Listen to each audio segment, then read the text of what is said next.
Berlin, 1942.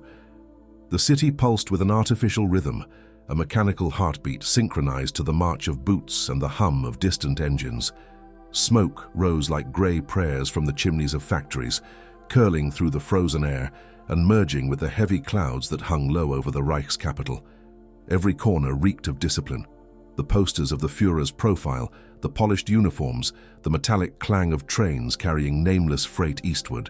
To walk through Berlin in that winter was to feel watched not only by eyes but by the very architecture, by the stone gargoyles, by the iron lampposts that had learned to keep secrets. Nothing in the city moved freely. Not even the wind dared whisper without permission. On the western side of the city, where the homes of senior officers stood in quiet rows behind wrought iron fences, the Weiss family house loomed like a monument to order. The residence at Kaiserallee 17 was immaculate. White walls, black shutters, the garden trimmed into geometric precision. Its master, Oberstleutnant Heinrich Weiss, was a man whose existence had been molded by the doctrines of obedience and purity. A veteran of the First War, he had learned early that emotion was a flaw, tenderness a disease.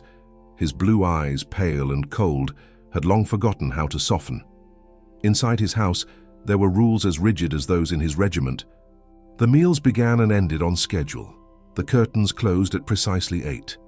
The sound of laughter, if it ever dared emerge, died quickly against the marble walls. His wife, Gertrude, moved like a ghost between rooms, speaking only when spoken to. The war had carved the youth from her face, leaving a brittle elegance, the kind admired in portraits, but hollow in reality. She managed the household, prayed before the crucifix each morning, and obeyed her husband's every command.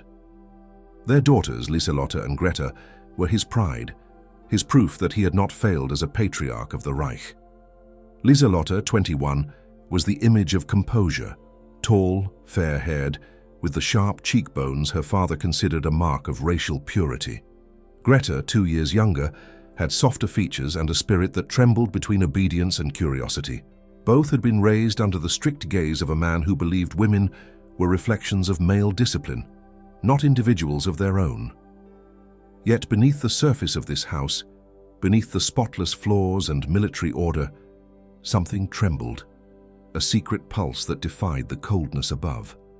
In the basement, there was another world entirely. It was a place of damp stone, iron bars and low ceilings. The air was thick with mold and the metallic scent of old chains.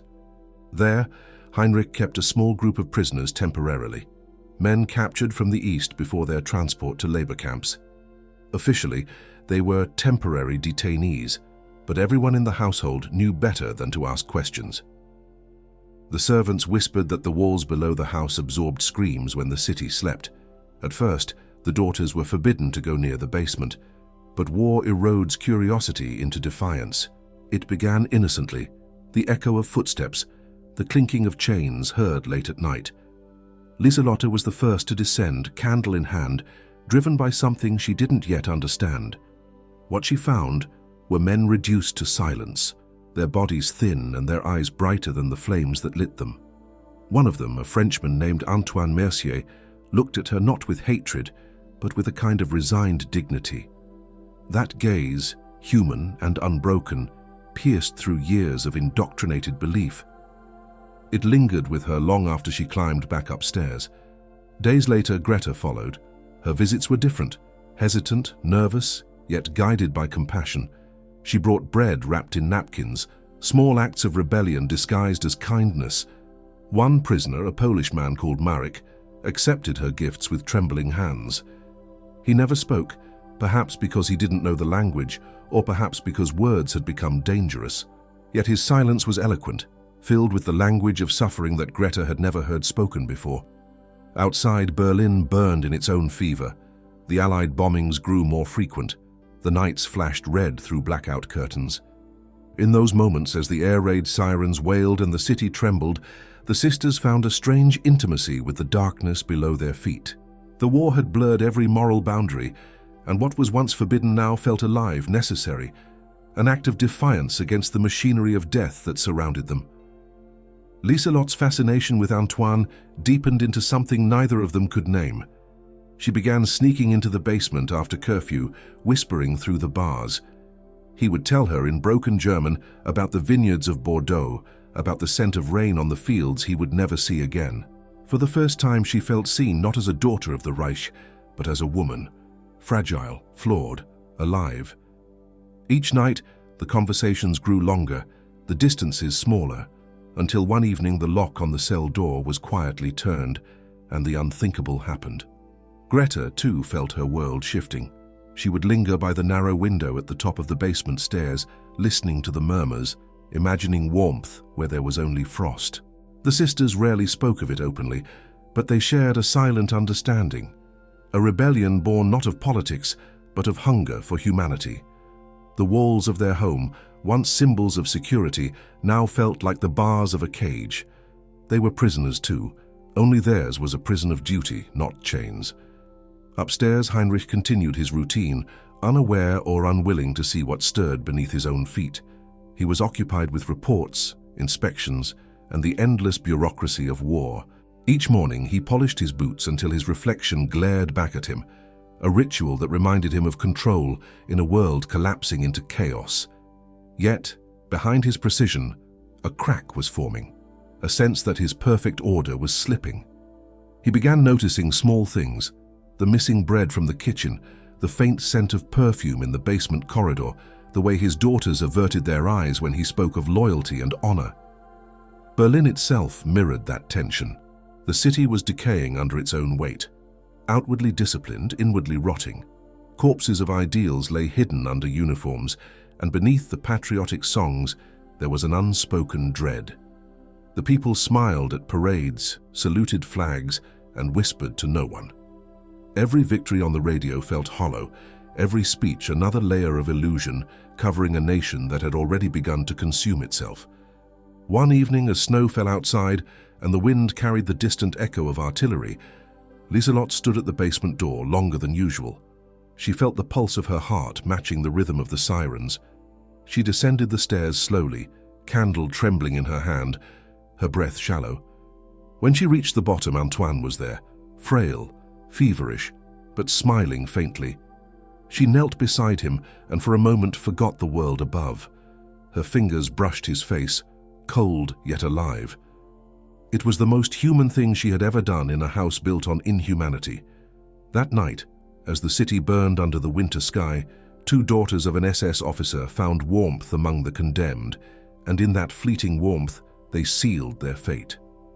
The war outside raged on, but another war, quieter, more intimate, and far more dangerous, had begun inside the Weiss household.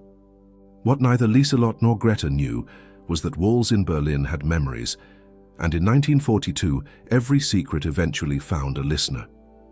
The first tremor of danger came disguised as routine, a faint shift in the air, a misplaced scent, a hesitation too small to notice unless one lived by the rhythm of discipline.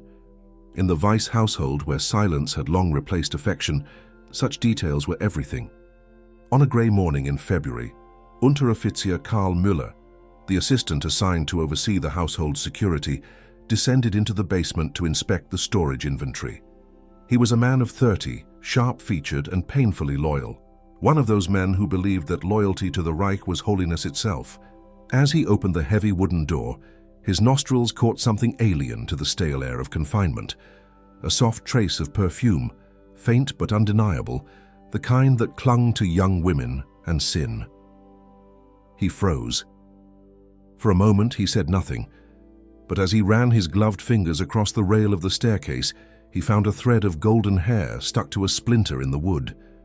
He looked at it under the dim light, and though it was almost nothing, it was enough to seed suspicion. Müller reported nothing at first. Suspicion in wartime Berlin was both currency and danger. To accuse meant to risk being accused. Still, he watched. He began noting movements, the daughter's absence after curfew, the soft creak of the basement door late at night, the hurried footsteps before dawn. His eyes followed them with increasing intensity. He knew the older one, Lieselotte, by her immaculate composure, the way she spoke softly, but always as if reciting from memory. Greta, in contrast, was restless, easily distracted, her glances often betraying what her lips dared not say. Müller's mind began weaving a quiet hypothesis, and once that thought took shape, it would not leave him. Meanwhile, Heinrich Weiss had grown increasingly uneasy, though he could not explain why. The war was progressing, or so the propaganda claimed, yet something in the air of Berlin had changed. A tension beneath the surface, like a city holding its breath. The Allied bombings had intensified, food rations were thinner, and the morale of soldiers returning from the east had darkened. At dinner, Heinrich sat stiff as ever, his fork aligned perfectly on his plate, his napkin folded into a triangle, his silence absolute. Across the table, his daughters spoke in cautious phrases, their voices measured, their laughter forced. Only Gertrude, his wife, seemed unchanged. A ghost of habit, present, but barely alive. Yet Heinrich's mind was elsewhere. He felt the order of his home slipping like sand through his fingers. One evening, as the family gathered for supper, he noticed Lieselotte's trembling hands. They shook slightly as she reached for her glass of water. Her face was pale, her eyes shadowed by fatigue or guilt. He couldn't tell which. Greta avoided his gaze entirely, eating with unusual haste. He spoke little, but his eyes lingered. After dinner, he walked the corridors in silence, tracing the outlines of door frames, listening to the faint creak of the floorboards. Everything was in its place, yet nothing felt right. In a world where control was survival, doubt was poison, and doubt had begun to spread. Below in the basement, life continued in defiance of the world above. The prisoners, weakened by malnutrition and fear, had learned to be silent even in their breathing. But at night, when the air was still and the city shuddered under distant explosions, whispers returned. Lieselotte would descend the stairs barefoot, holding a candle whose flame trembled like her resolve. She had long ceased to think of right or wrong. She only thought of Antoine. He would wait behind the shadows, his once strong hands now trembling, his skin pale under the candlelight. He had told her fragments of his life, of vineyards in Bordeaux, of a sister who hid books when soldiers came, of the smell of sea salt in the air after rain. In those moments, she forgot who she was supposed to be. The daughter of an SS officer became, for a few stolen hours, a woman whose only crime was to love someone her nation called subhuman. Greta's encounters with Marek were different. Where Lieselotte's meetings carried the illusion of romance, Greta's were shaped by desperation. She found in Marek not tenderness, but the raw truth of survival. They spoke little, but in silence their connection grew. Two young souls crushed under systems too vast to comprehend. Sometimes she would weep quietly beside him, ashamed of her father's uniform, of the emblem that hung above their door. Marek would lift his eyes, expressionless, and she would realize that words had lost their power long ago. But secrets, like rot, eventually reached the surface. One night, Müller's vigilance bore fruit. The sound of a door hinge, faint but unmistakable, woke him from his light sleep. He reached for his pistol, crept down the corridor, and followed the glow of a flickering light beneath the basement door. The silence below was thick, broken only by a whisper, a female voice, soft and trembling. He descended step by step, his boots muffled on the stone. When he reached the bottom, the beam of his flashlight cut through the darkness and landed on a sight that stopped him cold. Lieselotte was kneeling beside Antoine's cot, her dress disheveled, her hair loose around her shoulders. The candlelight painted her skin in gold and shadow, her fingers pressed against his chest as if trying to memorize his heartbeat. For a second, none of them moved. The soldier's breath caught in his throat, and the air in the room became unbearable. Antoine's eyes met Müller's, calm, resigned, already aware of what this meant. The flashlight trembled slightly in Müller's hand. He didn't shout, didn't shoot, didn't move. He turned and left, closing the door quietly behind him. That night, Müller didn't sleep. His mind spun with conflicting voices. On one hand, duty demanded that he report what he had seen. Fraternization with prisoners was not only forbidden, but punishable by death. On the other, something in the girl's eyes and that desperate blend of fear and purity had stirred an emotion he didn't recognize. Pity, perhaps, or longing. He had fought long enough to know that human weakness was contagious. Still, by morning, the sense of danger returned sharper than before. The house felt smaller, the walls closer, as though they too whispered betrayal. Heinrich noticed the change immediately. Müller avoided his eyes, the servants stuttered, and Gertrude seemed nervous without knowing why. The officer began to inspect every corner of his home, driven not by curiosity but by instinct. He unlocked doors, checked windows, counted utensils, timed his daughter's movements. His paranoia grew with each passing day. He began to suspect infiltration, sabotage, corruption, anything that could explain the disquiet he could not name. The war had made suspicion a second nature, and love had long ceased to exist in his vocabulary. In the evenings, as the bombs echoed in the distance and the sky flickered orange, Lieselotte and Greta felt the air tightening around them. They whispered in their shared bedroom, promising caution, promising silence, but the strain was visible. Greta's hands shook when pouring tea. Lieselotte's eyes darkened with sleeplessness. Gertrude asked questions that went unanswered, though she already suspected the truth, a mother's intuition surviving even the coldest of marriages. The breaking point came when Heinrich found one of his daughter's hairpins lying near the basement door, a small, delicate thing shaped like a silver leaf. He picked it up, stared at it for a long moment, and felt something inside him twist. That night, he sat in his study for hours, his revolver disassembled on the desk before him, as if the act of cleaning it could cleanse his thoughts. The ticking of the clock filled the silence, each second heavier than the last. He knew, without knowing how, that his family's purity, the only thing he had ever truly worshipped, was in danger. By the time dawn broke, Müller had already written the first draft of a report. He hadn't signed it yet. The paper sat on his desk, trembling slightly in the draught from the window. He stared at it, his conscience flickering like the candle that burned beside it. Upstairs, Lieselotte and Greta still slept, unaware that their secret was no longer theirs alone.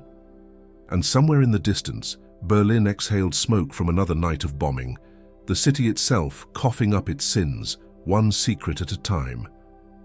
It was March of 1942 when the truth surfaced, not with screams or confessions, but through a silence so absolute that it felt like the world had stopped breathing. Berlin was still thawing from winter, its snow blackened by ash and soot, the city vibrating under the weight of propaganda and distant artillery. Yet inside the vice residence, another kind of frost lingered, the kind that forms when fear becomes thicker than the air itself. For weeks, the tension had been building like pressure behind a dam. Heinrich's suspicions had turned into certainty, even before any proof reached his hands. He had seen the looks, the nervous gestures, the faint scent of perfume near the forbidden door. But the letter, that single sheet of paper typed in anonymous precision, was the final crack that shattered the illusion of purity. It arrived folded neatly within a military envelope, addressed not to the man but to the rank, Oberstleutnant Heinrich Weiss. The handwriting was mechanical, devoid of personality, as if produced by the typewriter of judgment itself. The words were simple, direct and sharp as a blade. Your daughters have disgraced the Reich. They lay with prisoners in your basement. Even the walls have witnessed their impurity. There was no signature, no seal, no return address, only truth, or what the Reich called truth, condensed into accusation. Heinrich read it 3 times, the first with disbelief, the second with rage, and the third with the grim clarity of a soldier who understands his orders before they are even spoken. His hand trembled, though not from emotion. It was habit, the reflex of a man who has learned that any feeling not approved by the state is a liability. Outside his window, the city lay under a dim sky, the sound of boots echoing on the pavement. Inside, the clock on the wall ticked with merciless rhythm. He folded the letter carefully, placed it into his coat pocket, and walked toward the basement. The house was quiet. Gertrude stood at the top of the stairs, her pale face hidden behind worry and dread. She asked no questions, for questions were dangerous in that household. Heinrich descended the steps with a cold deliberation, his boots striking the stone like verdicts. The smell of dampness greeted him, mold, rust, and faint traces of soap used by the servants to mask the stench of human presence. At the bottom, he paused. The air was heavy, dense with secrets. He opened the door without warning. What he saw stripped him of the last remnants of humanity he still carried. Liselotte was there, her hair loose and tangled, her dress half open, her face streaked with tears. Beside her, Antoine, the French prisoner, sat on the ground, his back against the wall, too weak to rise, his eyes calm in the face of death. In the far corner, Greta clutched Marek's arm, frozen in terror. The candle between them flickered, casting moving shadows across the stone walls, a grotesque tableau of love and shame. For a long moment, no one spoke. The only sound was the dripping of water from the ceiling and the faint hum of the war machine outside. Heinrich's hand reached for his pistol as naturally as another man might reach for a cross. "Is this true?" he asked, his voice a monotone echo of command. Liselotte tried to speak, but the words died in her throat. Greta sobbed, whispering "Father," like a plea to a god that no longer existed. Heinrich's eyes, pale and distant, flickered with something unreadable. Perhaps anger, perhaps sorrow, perhaps nothing at all. He looked at Antoine first. The man did not beg. He stood, slow and unsteady, and faced Heinrich with a dignity that felt like defiance. "She came to me," Antoine said softly, his German broken but clear.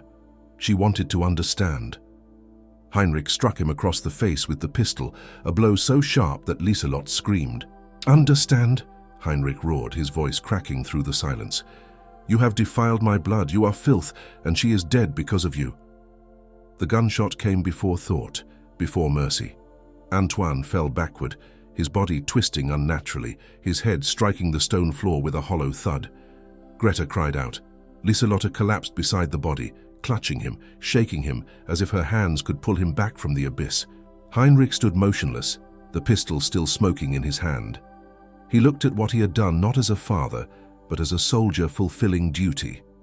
In his world, purity had to be restored by fire, and he was the instrument of cleansing. Marek tried to run.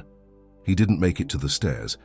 Müller appeared in the doorway, summoned by instinct, not command, and blocked his escape. The young soldier hesitated, his finger trembling on the trigger. Heinrich turned to him with eyes that permitted no hesitation. "Do it," he said. Müller obeyed. The second shot echoed louder than the first. Marek's body fell face down, his blood mingling with Antoine's. The basement floor absorbed it silently, as if it had been waiting for this moment all along.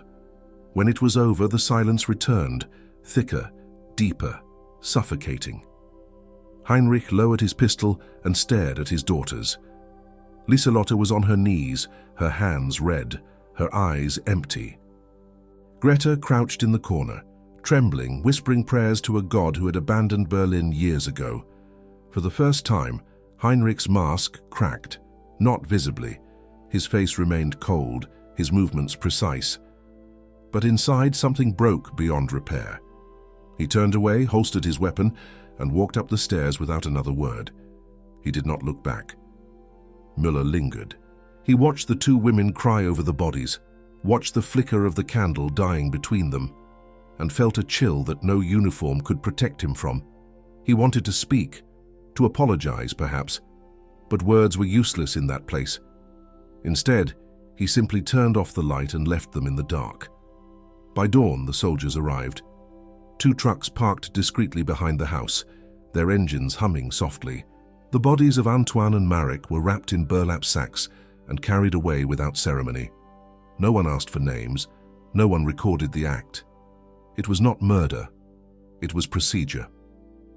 Liselotte and Greta were taken next, escorted by women from the Reich Central Office for Racial Purity, who wore white gloves and avoided eye contact. Gertrude tried to intervene, falling to her knees before her husband, begging for mercy. Heinrich said nothing. He signed the transfer papers with mechanical precision, his handwriting as neat as ever. Neighbors later said they saw the girls being led out in the early morning fog, heads bowed, their hair uncovered. One of them, they couldn't tell which, turned once to look at the house, her lips moving in what might have been a final farewell. Then the truck drove off, swallowed by the city that devoured its own children without hesitation. When the last sound of engines faded, Heinrich stood alone in his study. The letter lay on his desk beside his revolver, beside the ink still wet from his signature. He stared at the window for hours, though there was nothing to see, only smoke rising from the factories and the faint echo of sirens in the distance. The sun never rose that day. That night, he returned to the basement one last time. The smell of gunpowder and blood lingered. He picked up the candle the girls had used and lit it, holding it up to the wall. There, in faint pencil marks, were words written in a foreign tongue, French perhaps, carved hastily by Antoine. Heinrich traced them with his finger, unable to read but understanding their weight. It was something like, "Love in darkness is still love." He stood there staring until the candle burned out in his hand. Upstairs, the radio played Wagner softly. Outside, Berlin prepared for another raid. Inside, one man had already been bombed from within, his family buried not under rubble, but beneath the weight of his own obedience. The spring of 1942 arrived without color.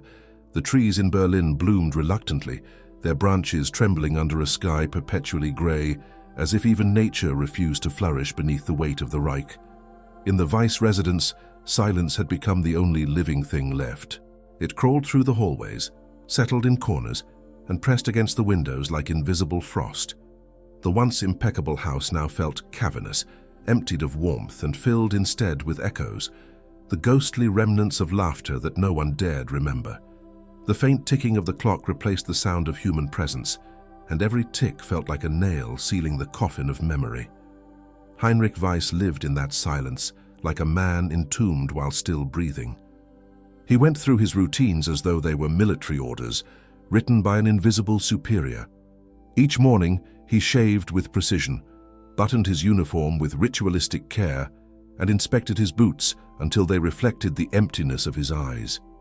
He spoke little to his wife, and when he did, his words came out measured like verdicts handed down in court. Gertrude, once fragile but obedient, had withdrawn completely into herself. Her prayers had grown longer, her meals smaller, her body thinner. She spoke to no one but God, and even that seemed less like faith than desperation. The walls between husband and wife, already thick, had now turned into fortresses. They ate together, but did not share the same world. She avoided the basement, he avoided her gaze. Both were haunted by the same ghosts, but refused to acknowledge them aloud. The neighborhood whispered, as Berlin always did. Neighbors spoke softly behind closed doors, speculating on the sudden disappearance of the Weiss daughters. Some claimed the girls had joined the nursing corps, others said they were transferred to a special institute for moral rehabilitation, but everyone knew better. In those days, disappearance was a language, one everyone could read but no one dared speak. A passing glance at Heinrich on the street brought unease. His uniform gleamed, his posture remained perfect, but there was something unnatural about his calmness, like a wax figure imitating life. Those who saluted him did so quickly, eager to escape the chill that followed his presence. Officially, the incident was erased. There were no records, no reports, no witnesses, just as the Reich intended. Müller, the officer who had once seen too much, was transferred to the Eastern Front a month later. His departure was quiet, his eyes hollow. He had not spoken of what he witnessed in the basement that night, but silence in Nazi Germany was never protection. It was complicity. 2 weeks after his transfer, his unit was reported missing near Kharkov. Some said it was ambush, others said suicide. Heinrich read the report without reaction, folded it neatly and placed it in his drawer, as he did with every other reminder of what had once been human. But guilt has its own clock, and it does not obey the orders of men. At night, when the city lay under blackout, Heinrich began hearing sounds, faint at first, then persistent. A creak from the basement stairs, a whisper beneath the floorboards, the distant echo of a woman crying.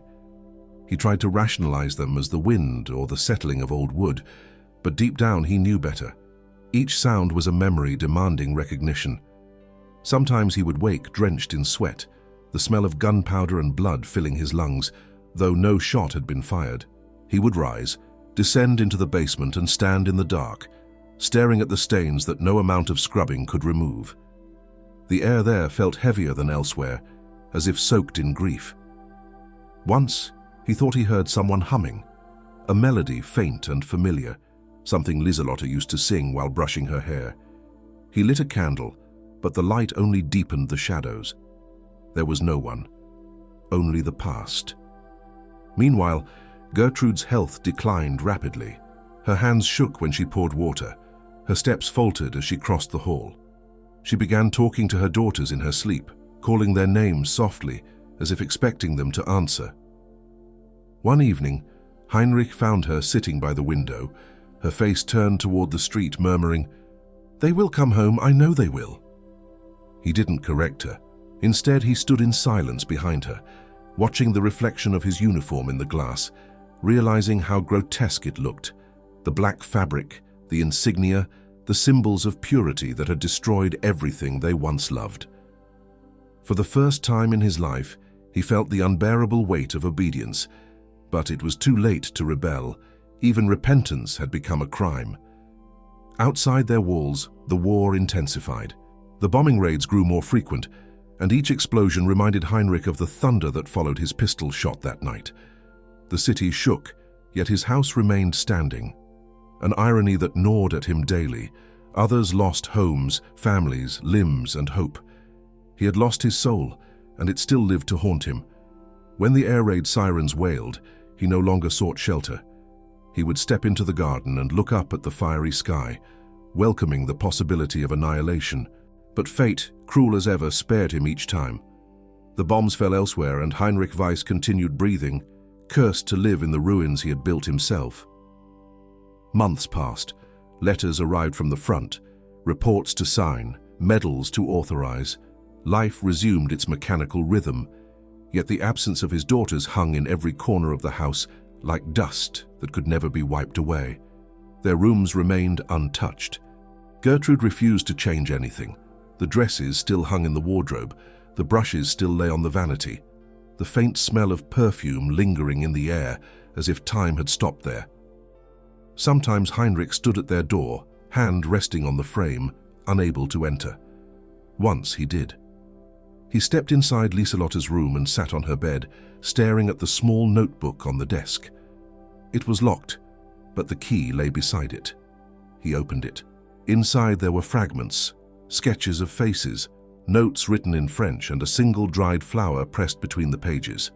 Beneath it, a line written in delicate handwriting, "Love is rebellion when the world forbids it."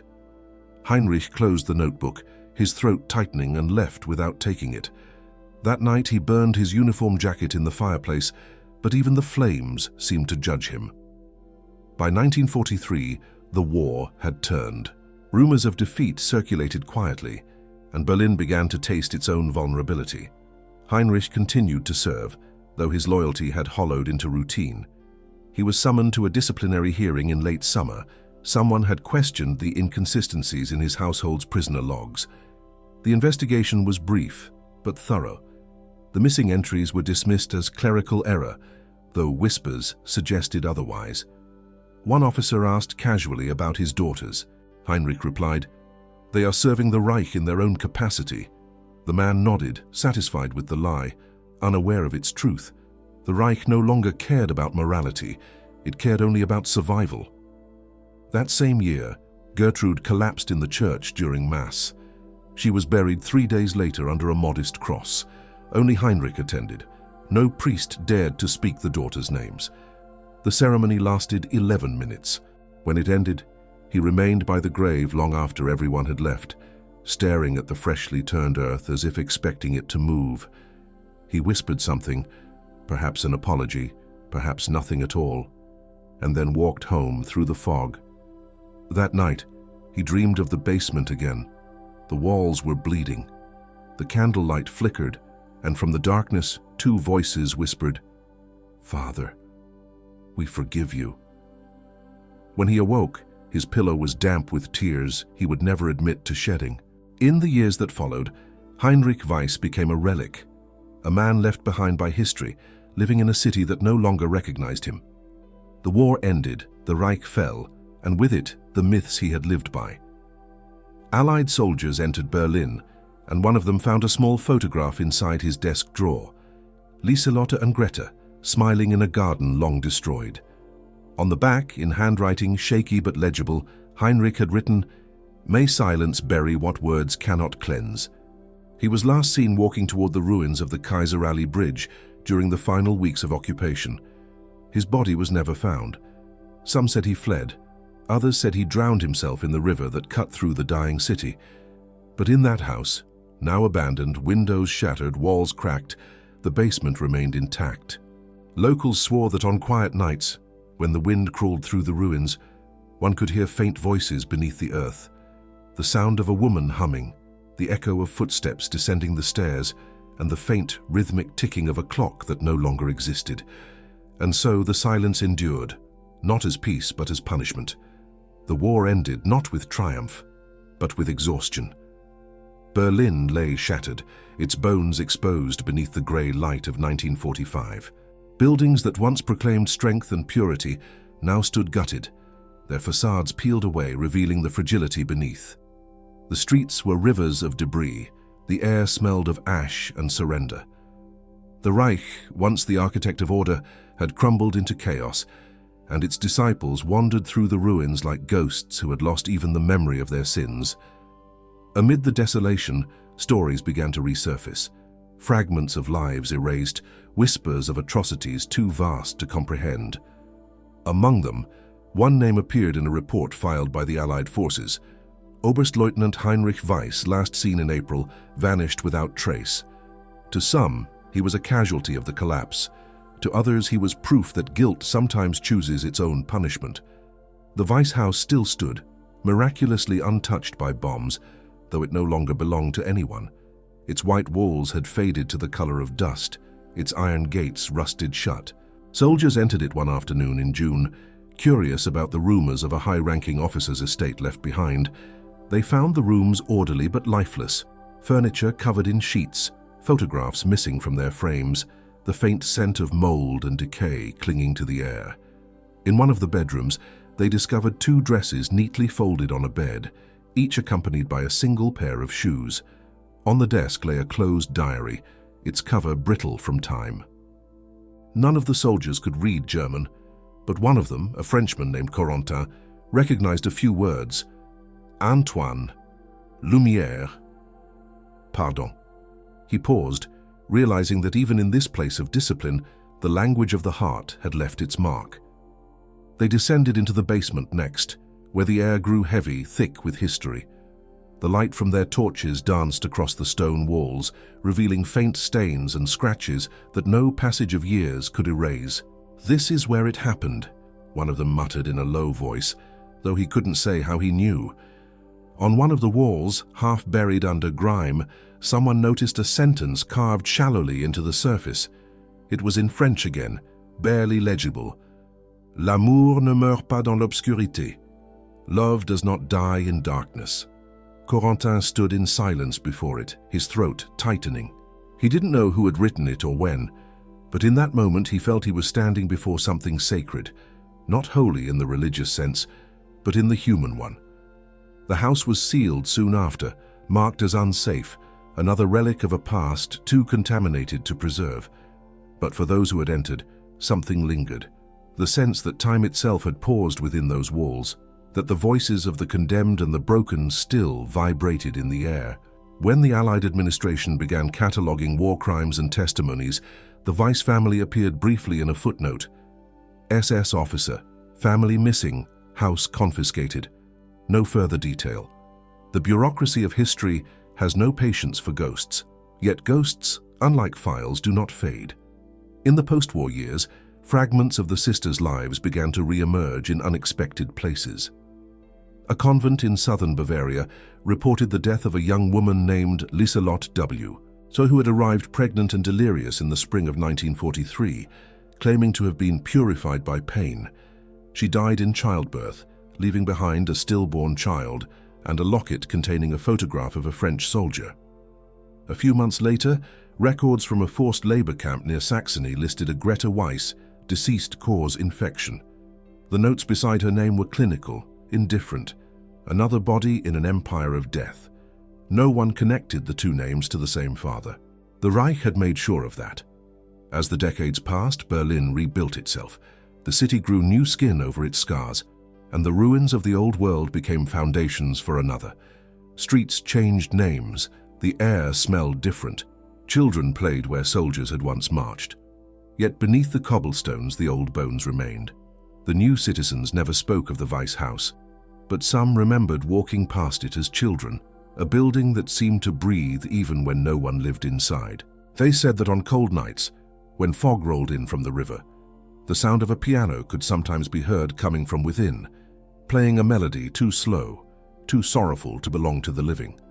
In 1962, a historian named Dr. Carl Adler stumbled upon the case while studying the archives of abandoned estates from the war.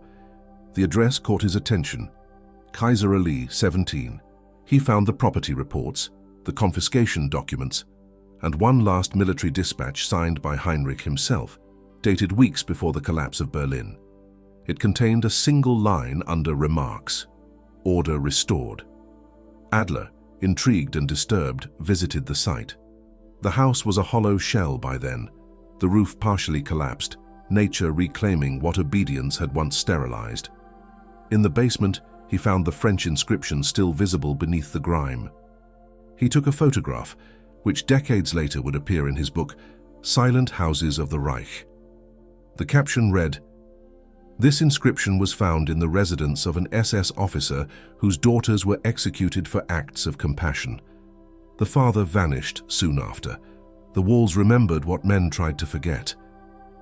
The book caused minor controversy when it was published, not for its sensationalism, but for its simplicity. It suggested that evil was not always a roar, but sometimes a whisper. The whisper of a father who followed orders instead of his conscience, of daughters who chose humanity over ideology, of a society that rewarded the first and destroyed the latter. The story of the Weiss family became a metaphor for the entire generation that had lived through the war, disciplined into blindness, faithful unto extinction. Time, however, is both the enemy and the guardian of memory. As survivors died and witnesses faded, history became clean again, reduced to dates and outcomes. But the photograph of the basement wall, those faint words in French carved by trembling hands, continued to appear in museums and exhibitions about the moral collapse of wartime Germany. Visitors often paused before it, staring in silence, unable to articulate what they felt.